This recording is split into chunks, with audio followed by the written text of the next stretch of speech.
Hi, just wanted to check in really quickly. I'm actually on my way to see Daniel Arsham's new exhibit at Perrotin Gallery in the Lower East Side, and I am so excited, that I was invited to this preview, so thank you Perrotin for that, because honestly the show is booked out.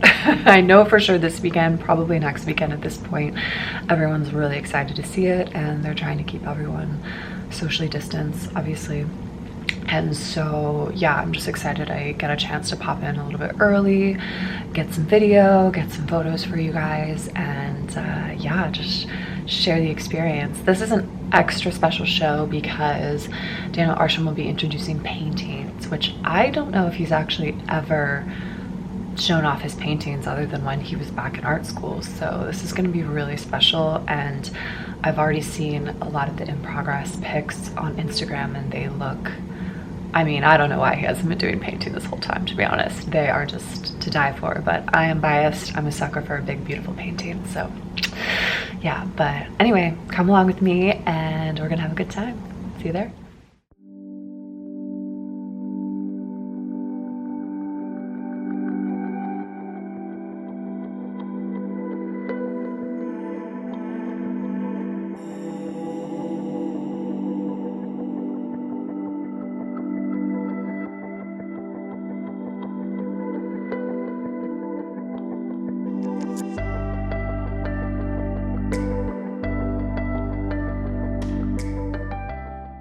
So I'm actually going to start out the tour of this exhibit on the third floor. So if you haven't been to Perrotin in New York, there are 3 floors, and Daniel Arsham's exhibit does take over all 3 floors, which is great. But in my opinion, the third floor is my absolute favorite because it has the largest paintings.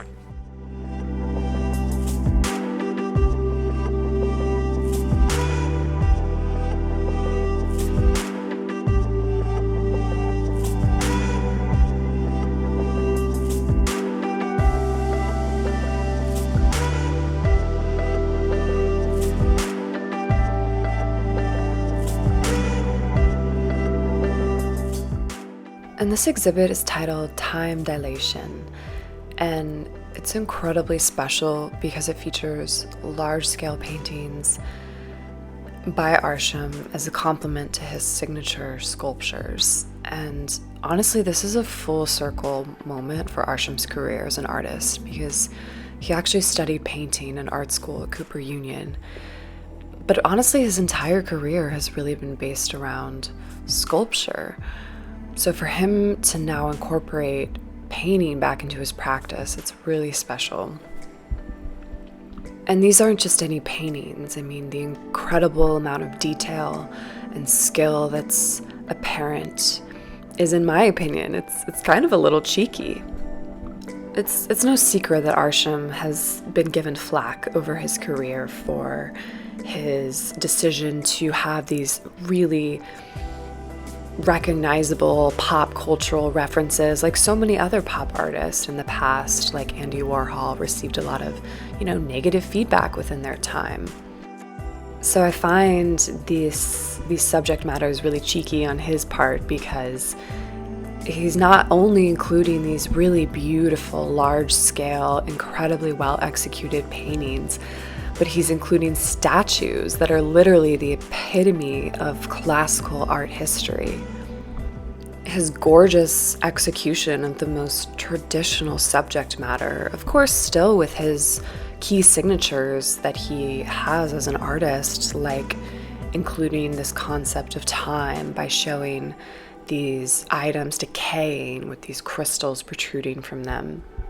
In my opinion, he's basically saying with this exhibit, like, hey everybody, I've been this incredible artist based on your criteria as a society all along.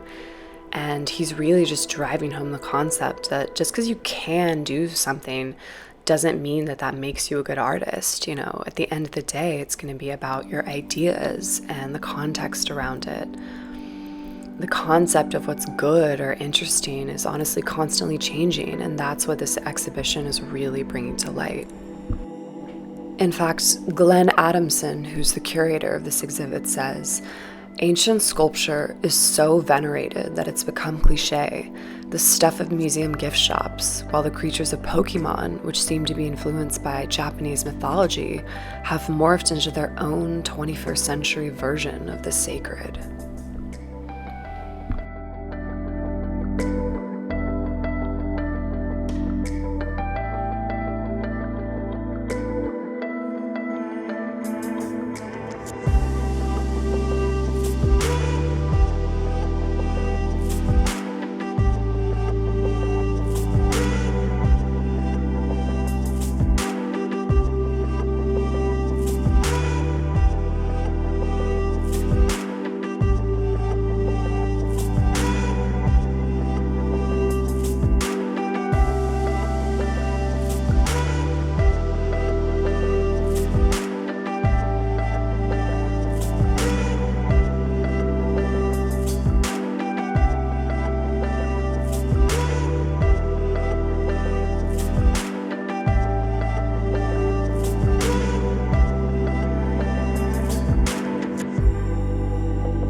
I think this might be my favorite combination in this corner of painting and sculpture.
There's just something so breathtaking about the contrast of her skin with these white and gold crystals. I love the arm kind of being exposed, almost like a bone.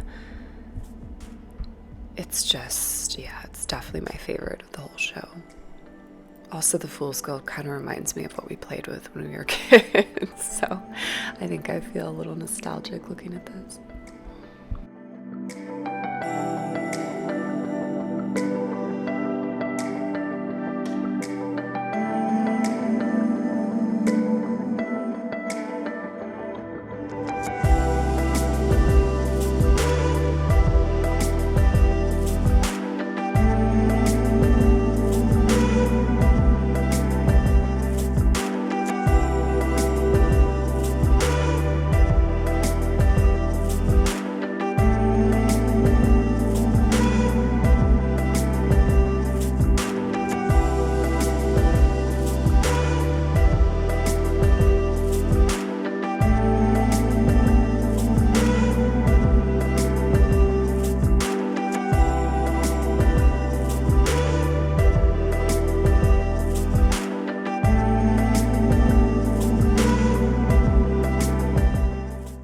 We're now going to head down to the second floor.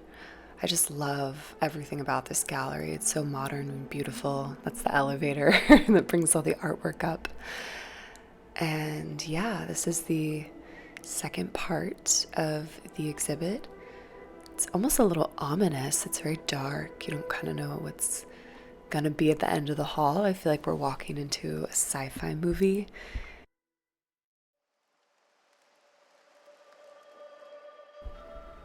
So on the third floor, we talked about contrast, this contrast of old and new with these classical sculptures against these modern day Pokemon characters. And on this floor, we're still playing with contrast, but different type of contrasts. At first glance, you might notice these ropes that are sort of tethered from the ceiling down into these objects, and it almost looks like these items are being organically grown. And there's contrast in this, considering that these items are characteristically manufactured, like a keyboard, magazines, cameras. And another interesting contrast is this concept of physicalness. Like, these are clearly analog objects that are present in real life, but they almost look virtual, particularly the ones that are up on the wall here. They almost look like they've been scanned by a computer, but they really are very much 3D. And the concept of time and future and culture are all themes that are present in Arsham's practice, and this is why he often uses resin molds, which created these works, and plaster and crystals to depict decay, like in the works that we saw previously.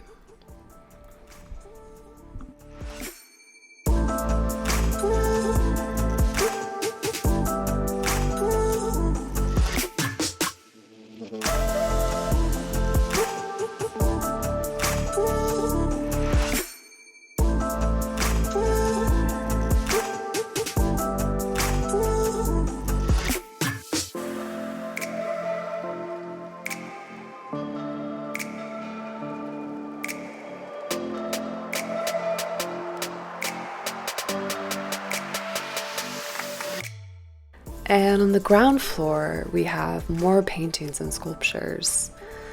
And I was very excited to see these really traditional works because in the early 2020, before the pandemic, I believe the exhibit closed in March, Arsham had an exhibit in Perrotin in Paris that originally featured these classical sculptures. And it was all based on the fact that he got this incredible opportunity in which he was granted access to a 200-year-old French molding atelier that reproduces masterpieces for several of Europe's major museums. And according to Perrotin, Arsham was able to use molds and scans of some of the most iconic works from the collections of the Louvre in Paris, the Acropolis in Athens, and many more as source material for his new body of work. Honestly, that was a once in a lifetime show to see, so I'm really glad that he's continued to be inspired by those classical figures and he's incorporated them into the show in such a new and fresh way.